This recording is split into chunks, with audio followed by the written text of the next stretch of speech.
what is a good immigrant? Well, come to think of it, what is European? That's the thing that bugs me the most. What does it mean, European? So, in a country like Poland, English-speaking culture is everywhere. And, Poland, we think we're Central European, but everybody else thinks we're Eastern European. So that's like, I mentioned Edward Said before. He's the guy who wrote the Orientalism essay.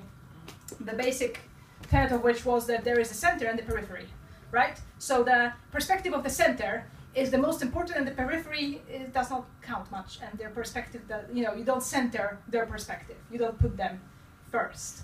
So I am from this kind of peripheral country where English culture and English-speaking culture, because a lot of it is American, is everywhere, and we just kind of grow up with that. I started learning English at age 10, and I actually had some classes when I was in preschool, nursery, about age 5, because that was supposed to give me an advantage in the job market. This is, take it as read, in a country that's not an English-speaking country, we all do that.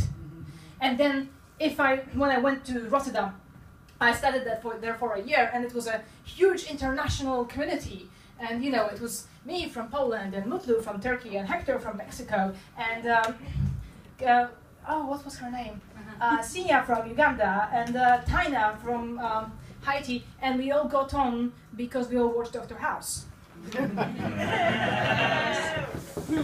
So that's the thing, and that's something I feel like British people miss out on. Nobody gets you to learn other cultures, aside from the cultures who come to you, and then you only learn the bits that are convenient, like, what is a curry? You never really have to make space within yourself for the other perspective. It's not something that's taught in schools very strongly, whereas we grow up with that kind of cultural juggling, Like, I remember my 12-year-old self learning that New York is also known as the Big Apple. This is considered important knowledge, okay? That's something that's part of a course of study. We study you. You don't study us back.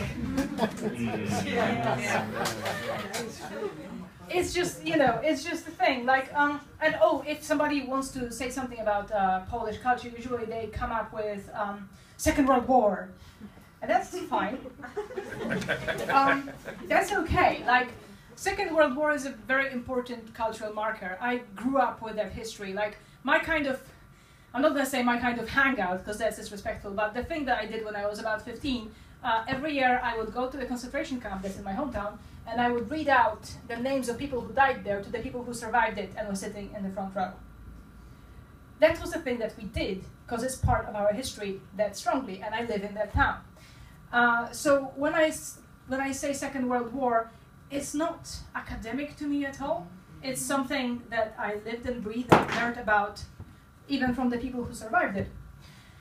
And I keep watching Stephen Colbert, and there is that game ad that comes up. And it says something like, "You want to inspire fear in the Nazis? Well, you found the right woman!" And then they bring out the AK-47. It's a game. I do a lot of improv. I was once in an improv workshop, and we were doing a game, because that's what improv is. So the game was, would you rather A or B? So would you rather have silver or gold? Silver. Silver. So then this person asks another person a question, and we go in a circle. Yeah?